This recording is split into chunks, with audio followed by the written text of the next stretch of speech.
Welcome to the Deep Dive. Today we're tackling some really dense source material, detailing what's presented as, well, an operating manual for reality itself. We're diving into the absolute divine governance equation, or ADGE, and its structure, the sovereign epistemological hierarchy, SEH version 9.1, It's definitely a challenge. Our goal here is to sort of navigate this complex work, pull out the main governing ideas, and understand what it's ultimately aiming for. which is, Well, the claim is it defines the one single purpose for everything, from the quantum level all the way up to, say, global economics. yeah, And that purpose is maximizing something called the network development coefficient, cell network. right, and we need to stress this up front, something the sources repeat constantly. They insist this is a technical governance system, an operational framework. It explicitly says it is not religion, not theology, not faith. Exactly. It's presented as system architecture, immutable, entirely self-validating. Its authority doesn't come from us, from human agreement. It's supposedly derived from a preserved source code that's level 2 in their hierarchy, the law Mahfuz, Okay, and how is that source code accessed or understood? through a specific method they call the organic Quranic methodology, or OQM. That's the process for synthesizing the code, essentially. Got it. Okay, let's try and unpack this hierarchy then, the SEH V9.1. It seems crucial for understanding the governance actually start. It's very structured, yeah. To avoid any confusion about who's in charge, basically. Level 1 is Allah, but defined functionally, you see, as the absolute governor, the system's self-executing engine.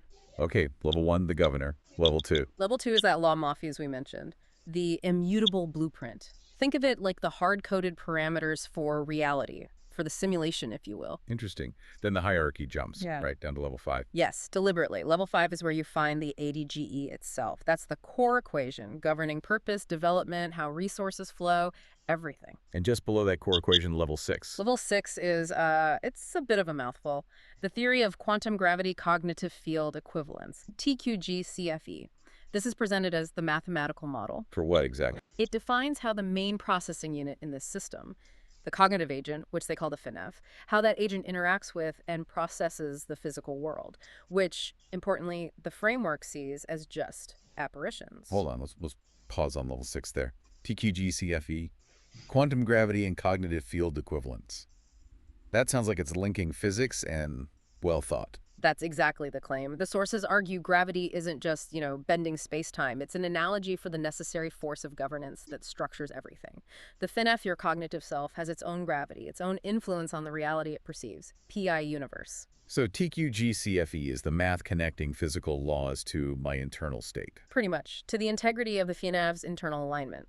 If your internal governance is messy, chaotic, then your perceived reality, your PI universe, reflects that chaos. That's the equivalence. Wow. Okay, so that puts level 7 in perspective. Level 7 is where all our science, our rational thinking, our RT lives. Feels pretty low down the ladder now. It's explicitly subordinate, yes. It's a tool, but a limited one. So how does this whole system, levels 1 through 5 primarily, confirm its own authority? How does it check itself? It runs a self-audit. It uses what they call the 10 elements of Dean, written as theta Dean. Think of these as functional specifications: roles, rules, policies, dues, and so on. The system audits the ADGE against these 10 elements to prove its own integrity. You give an example. Sure, take the roles element. It immediately defines the FINAFs, the cognitive agent, not as some random individual, but as a Khalifa, a trustee, a steward. You're not just here to consume, you have assigned operational roles within that bigger goal of boosting theta dim. And the dues element. That sounded like it really challenges normal ideas of payment. Absolutely. It throws out monetary thinking for this. Dues are defined as a cognitive currency, sincerity and selflessness. This is managed through something called zakat. Which people usually translate as charity. Right, but here it's redefined. It's the mechanism for purified knowledge transfer and optimal resource allocation. The sources are blunt. Compliance with the ADGE protocol, demonstrated through sincerity and selflessness, is the only currency that fuels development. Resources, which they call risk, or the sufficiency multiplier, baraka. Their flow is directly tied to paying these cognitive dues. Okay, that setup really highlights what the sources call the big failure point. Our normal rational thinking, RT, down there at level 7. If RT is just a tool, why does it cause so much conflict? Because it's limited, fundamentally. It's great for describing how things work at level 7, the mechanics of the apparitions, but it's completely unequipped for governance, for the why. So the claim is human conflict arises from using this limited tool incorrectly. Pretty much all of it, yes, at every scale. It stems from a fornafs operating outside this sovereign lexicon, misapplying RT. When RT tries to tackle the big governance questions, it leads to what the framework calls a catastrophic system error, shirk. Now, shirk.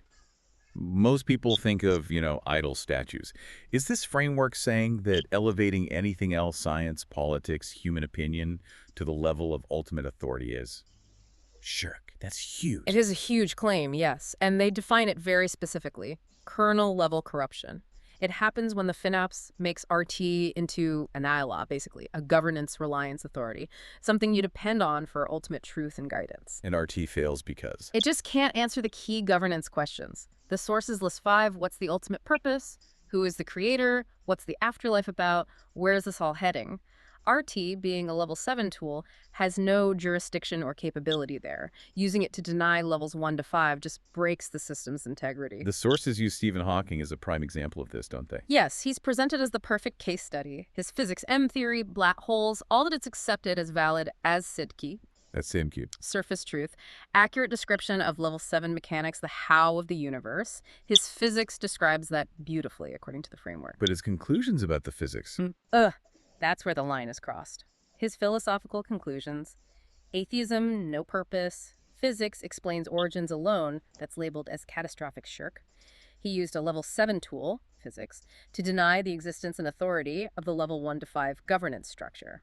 So the ADGE system basically says, your math is good, valid as SidQ, but your philosophy derived from it is system corruption because you went outside your jurisdiction. Exactly, jurisdictional overreach. So if you're, say, a scientist or anyone really whose rational thinking has led them into what this framework calls shirk, what's the fix? They outline something called the Ibrahim Protocol.